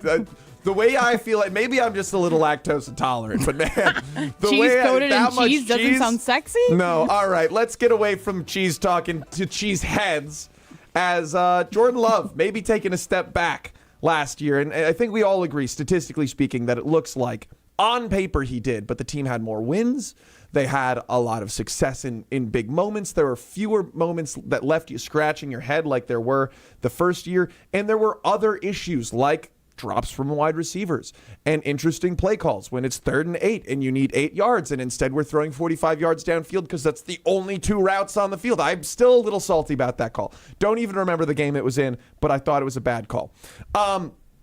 Anyway, we have Matt LaFleur who wants to defend his quarterback. So here is Matt LaFleur defending his quarterback, saying that he did not necessarily take a step back. I think it's funny. I think there's like a narrative out there that for whatever reason that he wasn't as productive as the year before. Well, I mean, he missed significant time. He missed the better of 3 games. Really, it was Indy, it was Tennessee. He went out in Jacksonville, and then he went out in Chicago. So 3 games is a significant amount of time. 3 games is a significant amount of time, but that doesn't change the fact on a per-game basis, many of the stats were still less than they were on that big run. Molly, what do you think about this? Do you feel like he did take a step back? Do you feel like LaFleur necessarily needs to defend his quarterback right now? I think we can all say visibly he took a step back, right? Like, I don't think that's I don't know why. Visibly, not statistically. You think like it looked like he was a worse player? Yes, like there was never, I do not recall one game. I mean, maybe the Saints game, but that's more of the Saints were hot garbage at that point in time. Like, they were a nothing team. I feel like there was no other game last season that I felt confident knowing who Jordan Love was, confident knowing what we were going to get. Like, I understand the injuries, and I don't think we can hold that against him by any means, because it is a fact. He got hurt right at the end of the first game. I think we were all, when we saw him go down in Brazil against the Eagles, I think we were all like holding our breath. Oh my God, this season just started and it's over right now. Like, that is how it felt. My heart dropped. It was awful. I remember it. But so I think, yes, he was hurt. Yes, he had all that going against him. But also, if you're that hurt, like, then you don't play. But guess what? He played the season, so you expected something out of him. Right. And the fact that the Packers last year, for the most part, I mean, I know they lost to the Bears, but I hardly count that. They lost to the Lions twice. They lost to the Eagles twice. They lost to the Vikings twice. Yep.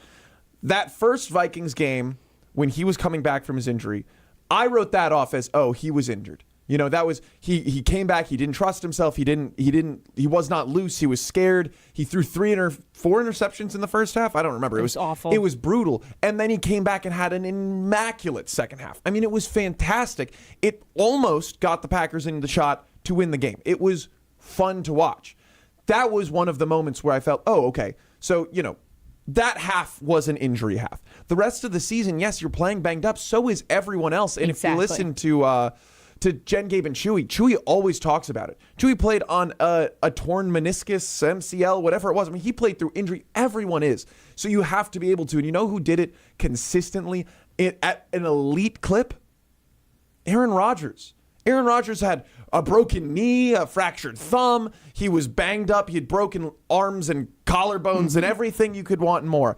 And he continuously played through and played at an elite level. And I don't want to compare the two, but it is impossible not to, considering they're the only two quarterbacks that I have had for almost my entire cognizant life. Yeah, same. Brett Favre being the only other one who, oh, by the way, also played through injury, was an Iron Man. Mm-hmm. So it's hard to look at it and say, you know, oh, well, yes, he was injured. Do I think that the step back is shockingly large or a marked sign of guaranteed regression? No. I think that he's not a world-class, once-in-a-lifetime, generational talented quarterback, and that means that there's going to be variation from year to year. Would I be shocked next year if he threw for 4,300 yards, 37 touchdowns, and 16 interceptions? No, not at all. Would I be shocked if he threw for 3,200 yards, 20 touchdowns, and 10 interceptions? Not that surprised. I think it's just part of natural variation. So that's interesting. Because, like I said, I don't feel like there was a chunk of games or really any game that we really knew what we were going to get out of him. But like his first year as a starter, at the end of the season, I felt good about him. I was feeling like, oh my gosh, they're just going to continue building off this guy. Like, I mean, you think back to the first playoff game against the Dallas Cowboys. Team crushed him. It was crazy. Yes, and we also, like, I want to say, that was a sign of what was to come for the Cowboys as much as it was the Packers being that elite. It was, but still, I don't think you can knock the Packers for the performance that they put out. No, not at all. Exactly. You dominated it, top to bottom. I think that's a huge win for Matt LaFleur. I didn't think about it a whole lot, but like Matt LaFleur going in there and dominating Mike McCarthy in Jerry's world feels good. Yeah, absolutely. But yeah, no. So I don't know what we're gonna get out of him, and I'm very nervous for it because I feel like this is the last year that we can say we are giving him a chance, and we are, you know, he gets to prove what he's going to be. You know, the Packers are paying him $55 million a year. He needs to be something special. I get it. You're saying that he's not a once-in-a-lifetime generational talent, yada, yada, yada, all the things that we've always said about Aaron Rodgers. But he's getting paid like he is one. And I understand that's a going rate in the market. Like, it is what it is. He's getting paid the same amount as Joe Burrow, sure. He's also getting paid the same amount as Trevor Lawrence. And I think he lands in between those two. Right around Tua, too. Yeah, right. And again, marginally better than Tua, I think that he's in that Trevor Lawrence conversation. Trevor Lawrence was the guy. There were people saying that this is the truth. We have never seen a quarterback. We haven't seen a quarterback like this since Andrew Luck, since Peyton Manning, right? These like huge names who were dominant, and he didn't pan out that well. It's really hard to be that level of quarterback. Now, I don't think that this is the year that you have to see whether he's the guy or not. Because the way the contract's structured, you're hampered. You don't get to move off of Jordan Love. Yeah. So I hope that it is the year that he comes and proves it. I don't think, but like his job's not in danger. But how do you feel about Matt LaFleur's reaction that we heard just a little bit ago? Because I like Matt LaFleur. I just don't always enjoy the way that he is in front of the media, especially after like a loss when he always takes accountability for things, which I understand you have to as a head coach. I understand that you're defending your guys and whatnot. But like every single week, I feel like 2 years ago, it was, oh, we deviated from the run. That was my bad. My bad. We shouldn't have done it. And then guess what they do the next week? They deviate from the run. That was something that they did correct last year because they had to with having Josh Jacobs as your running back. But I hate the way that he's like saying this in this audio clip. Like, Jordan Love is not a child. You don't need to say, oh, well, he was hurt for a good chunk of the season. All right. We all know he was hurt. Right. Let's listen to it one more time so that we can really hear from your perspective how Matt LaFleur is defending Aaron Rodgers. I think it's funny. I think there's like a narrative out there that for whatever reason that he wasn't as productive as the year before. Well, I mean, he missed significant time. He missed the better of 3 games. Really, it was Indy, it was Tennessee. He went out in Jacksonville, and then he went out in Chicago. So 3 games is a significant amount of time. I understand that he missed those 3 games, right? Like, I get it. He was gone. Therefore, yes, your stats will likely go down. But the eye test shows that he was not an elite quarterback at any point in the season last year. Like, he might have had some flashes, and I am a Jordan Love stan. I love Jordan Love. I love Love. But it's you can visibly see that he was not an elite quarterback last year. He did not live up to what his contract is paying him, and we can all say that. That is not dissing on Jordan Love. He regressed last year. That is not saying what he's going to do this season. I think we can all hope for the best this next season. But Matt LaFleur, you cannot say just because he missed 3 games, yes, his stats are going to go down. You don't need to defend him. Just say, yes, he has things he needs to get better at. I was going to say, so what do you want him to say? You want him to say that's the hard part when people ask me this. I'm like, don't ask me what I want him to say. Just he shouldn't have said that. He should have approached it a different way. Like, you can say, hey, yeah, he was injured last year. I think that really affected, the way that he wasn't able to escape the pocket. He wasn't able to run, use his legs. I feel like we had various parts that weren't always clicking. We had some issues in the wide receiver room. We had some issues with him being injured. You could have formulated something rather than being like, well, he missed 3 games. That's why he wasn't as good. It's not that hard to see that, because he missed 3 games, his stats are going to go down. You don't need to defend him in that kind of way. You can defend him without throwing him under the bus, too. You know what I mean? It's like... Hearing you, and yes, I agree. I know what you mean. Hearing you talk about this is like trying to decide what I want for dinner, right? It's like, okay, do I want to go out and get Mexican food? No, I don't want Mexican food. Well, what do you want? I don't know what I want. I just know I don't want Mexican food. Absolutely. All right. We've got a little bit more Packers talk coming up next. This is the Saturday Scramble on 100.5 ESPN. Stay tuned. Saturday Scramble continues after this on 100.5 ESPN and the ESPN Madison YouTube channel. April showers bring May savings at Metro Kia Madison. Get 1.9% APR financing for 60 months on the 2025 Kia Sportage, $17.48 cost for $1,000 borrowed. The 25 Kia Sorrento is also available for 1.9% APR for 60 months, $17.48 cost per $1,000. All new vehicles from Metro Kia Madison come with 2 years, no charge maintenance, and a 20-year, 200,000-mile warranty. Browse their inventory at MetroKiaMadison.com. Big winners are wanted this May at Ho-Chunk Gaming Madison, so saddle up and ride on in for the biggest prizes in town.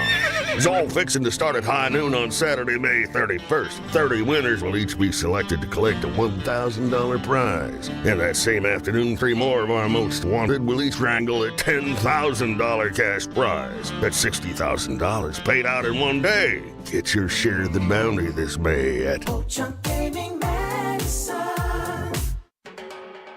Baseball is back. Brian Balaga here to bring you a proud partner of the Milwaukee Brewers. Surfside Iced Tea and Vodka and Surfside Lemonade and Vodka. A delicious and perfect pairing for a day at the ballpark. Stocked at American Family Field all season long. Surfside is only 100 calories per serving, and the best part, 0 bubbles. Ask for it at your local bar or liquor store. Surfside, an official partner of the Milwaukee Brewers. Must be 21 years of age. Please drink responsibly. The greatest show on dirt is charging through Wisconsin. Saturday, June 7th, the World of Outlaws NOS Energy Drink Sprint Cars invade Beaver Dam Raceway's grand finale for the Jim J.B. Boyd Memorial, presented by O'Reilly Auto Parts. Then it's a Sunday special on June 8th when the Outlaws race to Angel Park for the first time since 2016. Gates open at 4 p.m. Tickets at slspromotions.com. Be there. Memorial Day savings are here at Brothers Maine. Shop unbeatable deals on top brands like GE Appliances, Cafe, Hotpoint, and Monogram. Plus, enjoy expert support and free local delivery. Visit us today and feel like family at Brothers Maine. Wherever you are in Wisconsin, there's a free and confidential Aging and Disability Resource Center, ADRC, or Tribal Partner Agency. We're here for older adults, adults with disabilities, and your families. ADRCs are a bridge to support for benefits and financial assistance, transportation, in-home care, and more. Get to know your local ADRC and connect with resources today. Call toll-free 1-844-WIS-ADRC or go to findmyadrc.org. Paid for by the Wisconsin Department of Health Services. ESPN Madison is proud to partner with Mentoring Positives for our 3rd annual ESPN Madison Open. Mentoring Positives is a nonprofit based right here in Madison and is dedicated to uplifting youth and families through mentoring, athletics, and youth entrepreneurship. As a trusted presence in the community, Mentoring Positives has been helping young people build confidence, leadership, and purpose for 20 years. They're changing lives right here in our community. Visit mentoringpositives.org to make your impact today. That's mentoringpositives.org. Good Karma Brands is proud to be an equal opportunity employer. Our policy is to provide equal opportunity employment, development, and advancement to all current and potential teammates. If you are an organization that maintains a job bank, provides employment information, or gives job referrals, you may request to be placed on the station's mailing list for future career opportunities. To learn more about careers at Good Karma Brands, please email careers@goodkarmabrands.com. You're listening to Saturday Scramble on 100.5 ESPN and the ESPN Madison YouTube channel.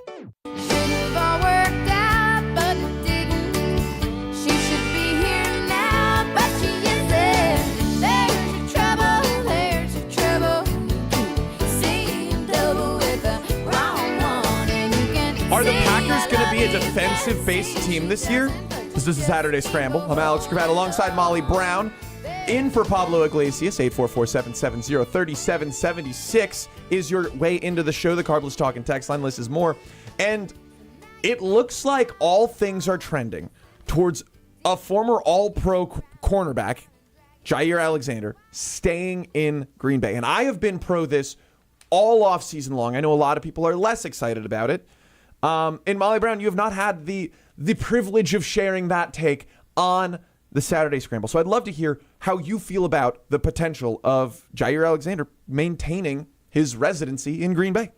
I go back and forth because it's like I could see this team with him and I could see this team without him, right? I mean, I guess I'm hoping he comes back, because if he doesn't come back, I think that they're just like, I was of the belief that I thought that they were going to draft a cornerback in the previous draft, and they did not. I mean, they did in the 7th round, which he's a guy that they've been high on the whole time. He came in for a top 30 visit. I mean, he was supposed to go undrafted, and they were like, no, we want him. Which I don't love. Like, I was hoping for, and I guess it came out like first day of the draft, that Will Johnson ended up having like some chronic knee issues and stuff. So I'm glad that they steered clear of him, but I think there were other good options that I thought that they were in contention for. I believe that there was like Maxwell Harrison. I was looking forward to having him, which didn't happen. So I am worried about this secondary for the Green Bay Packers. I do not like it without Jaire, but at the same time, Jaire played 7 games last year? Not a fan of that. So it's interesting hearing the stories come out earlier this week that they are in the process of restructuring his contract, because I think in this restructuring, I guess we don't necessarily know what this looks like, what this dollar amount looks like, but it's likely going to be significantly less than he was initially promised. I believe he was looking at getting like $16, $17 million this next year. I would assume that he it's will probably be well paid. 10 around there. But if I'm the Packers, I am making this very incentive based. I am making this, you play in each game, or whatever game you play in, you get a certain amount of money more that game because you actually played. So I think that this team is significantly better when they do have Jaire. I believe that actually Matt on our show, Matt Hamilton, he put in he did the math of the games that Jaire has played in and what games the Packers have won and lost when they have him, when they don't have him. And it ended up that the Packers win like 74% of games when Jaire is in the game and playing versus 64% of the games the Packers win when he's not playing. So that's a 10% jump. Yeah. That's a good jump. Maybe it's coincidence. Maybe it's actually, I don't know, teams, But, I mean, it's 10% jump when Jaire Alexander is on the field with the Green Bay Packers. All right, I looked it up. His base salary this year will be $16 million. Mm-hmm. His cap hit is $24.6 million. And his dead cap is $17 if they were to cut him. Now, here's the thing. I like Jaire Alexander. I think that you need to have somebody who's a leader, right? And that's something that we've talked about all offseason with Jordan Love. Jaire Alexander is obviously a leader. Is he full of himself, a bit of a dummy sometimes? Is he going out there and being a captain when he's not supposed to be a captain? Yes. Do I think that's a problem? Yes. Do I think it's worth cutting him? Absolutely not. The dude's elite. He's got everyone in the league running around buckling up. Donald Driver's really excited right now because, click it or ticket, man. That's Jaire Alexander should be the face of that in Wisconsin. Zero in Wisconsin. It's not a seatbelt. It's like a knife sheath, I think. No, I think he's buckling him up. Riley. Oh, I'm pretty sure it's a seatbelt where you're strapped. He's strapping you in. You're locked up. I always thought it was like a knife. And what does a knife sheath mean? I have no idea. I know some pitchers will do the sword where it's meant to be a sword, where they you sword them. But, sure. But no, I'm pretty sure Jaire is the seatbelt. I'm right, pretty sure he's buckling them. I mean, it makes sense. I'm not saying you're wrong. All of the secondary doing this, they run around with more moxie, more energy than they did before. Like, I remember before his time, before he really came out, before he was grabbing Devontae and being like, we're running routes together, I'm playing against you every practice. There was none of that. Demarius Randall was our cornerback one at one point. I don't want Carrington Valentine to be our cornerback one. If we can have Nate Hobbs in the slot. Keyshawn Nixon is going to be the CB1. Absolutely not. That is back to Demarius Randall. He gets burned in zone coverage constantly. And that's an eye test thing. I'm not a cornerback savant, but I just know when I watch him, I'm like, oh no. Mm-hmm. So if you have Jaire, Nate Hobbs, and Xavier McKinney, that leaves Keyshawn Nixon and Valentine to go get the nobodies, to go get the cornerback or the wide receiver 3 and 4 on teams. And those are matchups I feel we have a distinct advantage. Mm-hmm. I feel we have a distinct advantage whenever Jaire is on the field. If he plays 11 games and doesn't opt in for optional surgery going into the postseason, I think it's worth it. It's totally worth it to have a guy, even if he's banged up. I don't mind. It is a vicious sport that they're playing, and he's a small guy. If he can stay healthy enough to play in the playoffs, it's worth it to me. 100%. Interesting. Because you've got, now I do think A.J. Brown is maybe the worst possible matchup for him because A.J. Brown is just a monster. But Jaire Alexander can hang with Justin Jefferson, Amon-Ra St. Brown, DJ Moore. He can hang with the other big names in the NFC, which is what you need. Terry McLaurin. I love that matchup. So I think it's worth having him, and I think the Packers are a top 5 secondary in the NFL if he plays. Yeah, I mean, I would like the secondary a hell of a lot better if he's back there because I believe even Nate Hobbs, he didn't play a full season last year. Like you said, you don't want Keyshawn Nixon to be your number one guy, even though he's proclaiming himself as that. Carrington Valentine, good player. He's got a lot of upside, but like he's not Jaire. None of these guys are Jaire. Who? And I'm just worried that this defense, like the pass rush isn't good. The secondary's not good. That it'd be one thing if like they would each balance each other out, and they're just not. Right, but if the secondary has Jaire and all these guys and a ball hawking safety and Xavier McKinney, I mean, we're talking about the Packers have, 4, maybe 5 stars on the team. Jordan Love because he's the quarterback. Josh Jacobs because he's actually a superstar. Xavier McKinney and Jaire Alexander. I don't think that there's another player on the team that's blue chip or a superstar in the league. Maybe our offensive lineman who's switching over to center, whose name is escaping at this exact moment.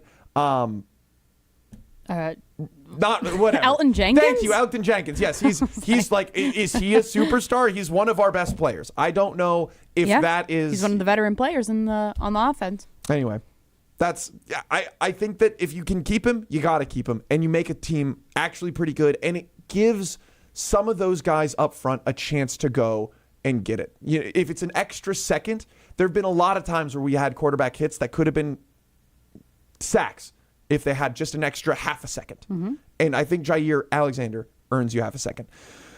But we're going to play Second Take coming up next. This is the Saturday Scramble on 100.5 ESPN. Stay tuned. Saturday Scramble continues after this on 100.5 ESPN and the ESPN Madison YouTube channel.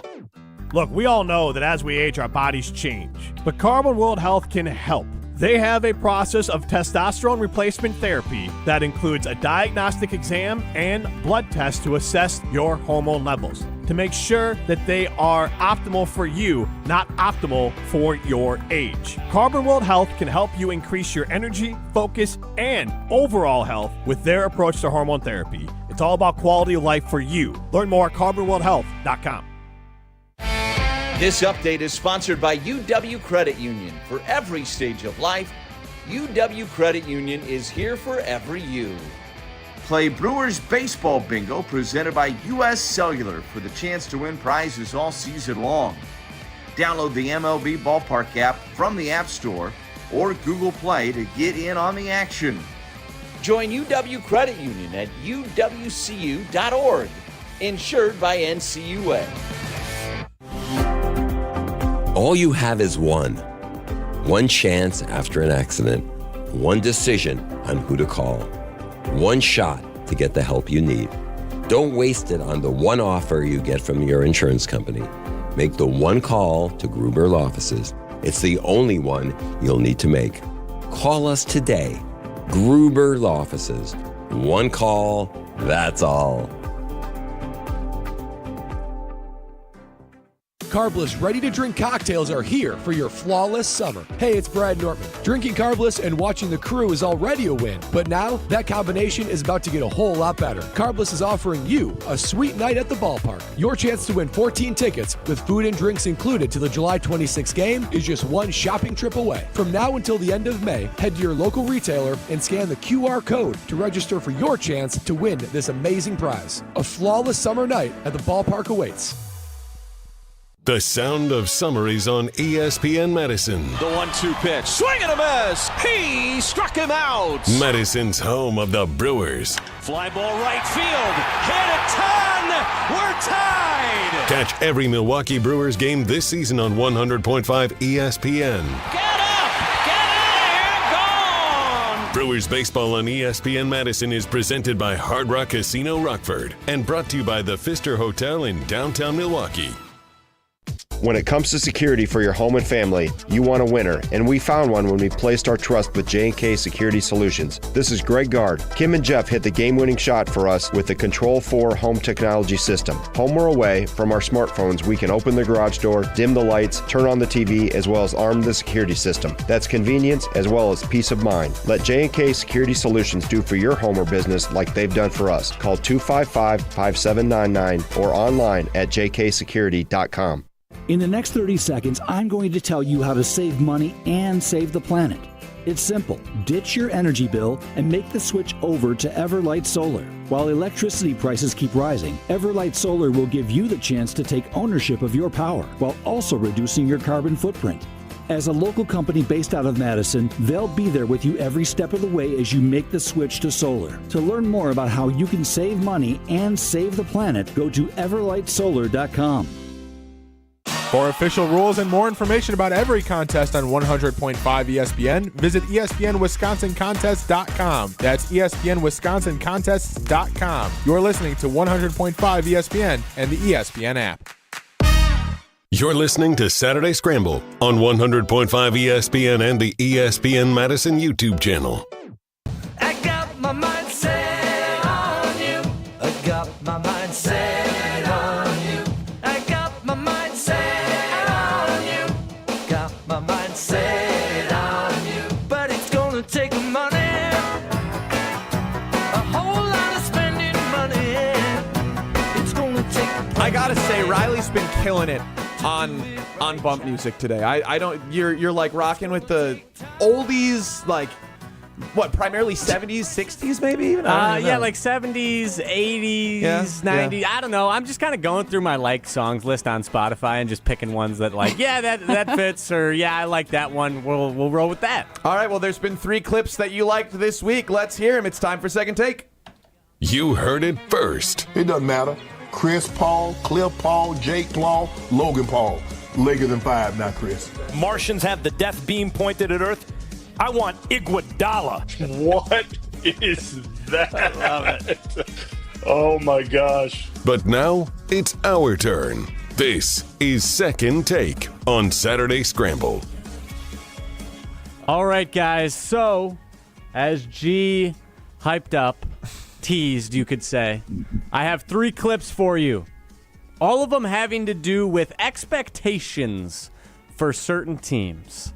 And we'll start with a future Packers Hall of Famer, the one, the only, Aaron Rodgers, talking about Bears fans and the expectations that their coaches bring in every season.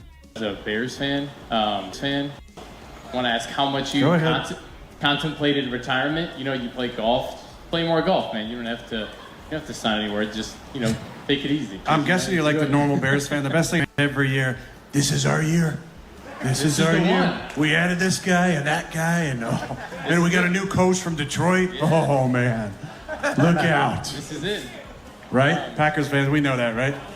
And what does every coach that signs at the Bears say? We got to beat the Packers, right? Yeah. Packers don't give a shit. All right, Molly, I saw 2 big grins. Please explain those 2 big grins. This might be the most likable Aaron Rodgers has ever been to me. And I'm not one of these people that, like, talks about the Bears because I do think that it's always been on a different level. I think this year might be a little bit different, which I am excited for the more competition between the 2 teams. But he's just so likable in this. He's actually relatable. He's being funny. Like, he's not being a jerk store. It's just, I like it. And interesting that he said, Packers fans, we know that, right? I know. You just looped yourself into a group of Packer fans? That's interesting to me. He knows who he is. And he is, in the end of the day, going to retire a Green Bay Packer. He's going to be a Packer for life. He's going to be inducted in the Hall of Fame as a Packer. This Jets and, potential Steelers thing, whatever. I'm going to say this is my first favorite take. This is my favorite take from the week. Blind rankings, so you got to give it a 1, 2, or 3. Okay, I really like this one, so I'm going to say 1 as well. All righty. I like Aaron Rodgers. The winner off the bat. Off the bat. But, I mean, that is just an awesome clip. Like, he's a Packer. He just sounds like one of us. It's so nice. Great to hear it. So not so, like, annoying, Yeah, like, he just normal. On the Pat McAfee show. Like, that's all he does. This one he had life in. Exactly. And now to change the tune a little bit, I don't know if I've ever heard Hunter this passionate or angry on the air. This is him talking about fans setting the expectations for the Badgers a little too high. They got lucky, and we don't want to talk about that. We don't want to acknowledge that. And then all of a sudden it's like, oh, man, they made a mistake. Shouldn't have gotten rid of Paul Chryst. Oh, man, Jim Leonard, he should be the head coach. 2 guys who, by the way, aren't even coordinators anymore. They don't have jobs. and we sit here and act like they should be the guy instead of Luke Fickell. Like, stop it. Badger football got lucky. We were consistently average and then got lucky, and we sit here and act like they were national contenders. All right, I'll kick us off. I love this take from Hunter Vaughn. The larger context, I listened to the show, was Strofe was talking about how the Badgers have had this grand fall off in something that I've learned through dating my lovely partner, Elfie, who is an Ohio State Duke fan. And I know that sounds really bad. She just grew up next to Duke and went to Ohio State. It is total happenstance that she is every Wisconsinite sports nightmare. But, like, the national narrative is that, for the most part, no one has ever really cared about Wisconsin. And so we as Wisconsin fans have hyped it up and set the expectation really high, which I still wish that they can hit. But I don't see, it has not ever consistently happened. And much to Hunter's point, the few times it has happened where they've won Rose Bowls or whatever it is, it's been largely part luck. I'm going to disagree with you there. I think they were good teams in the past. I think he was saying, my perspective, right. I think he was saying that they got lucky under Paul Chryst with the success that they had for a couple of years. I disagree with that. It's not that I think that nobody in the country cares about Wisconsin, because I do think at different points in time Wisconsin has been relevant. Maybe I'm wrong in thinking that. I know, Riley, you went to down south to Alabama and you were talking to Mizzou fans and they didn't even know who the Wisconsin Badgers were. I honestly think those people are just living under a rock, if I'm being God honest. They're very insulated down Yes, the south. because there are Wisconsin Badger fans everywhere. Like, you cannot go to Arizona, you can't go to California, you can't go to different parts of the country without seeing a Wisconsin Badger shirt. So that is a damn fact. There's a lot more Wisconsin fans than there is Mizzou fans. I will guarantee that. Mark that one. But I do agree with what Hunter is saying. I think that we all are in this mindset of like, oh, what could have been with Jim Leonard. I don't think anybody was saying that it was wrong to fire Paul Chryst. Maybe it was wrong in the way that they did it mid-season. I will say that I didn't like that. I think there's other ways of handling that, but I think it was his time to go because I don't think he was staying up with NIL and all that. And I think basically didn't have a recruiting department. No, he stopped it was recruiting. bad. Exactly. And like, I know he had his guys, and I know that his guys really liked him. And honestly, I think the way that that Luke Fickell came in, that they had him on the sidelines for the bowl game, I hated that. I think that was just like stepping in the wrong territory. I didn't love that at all.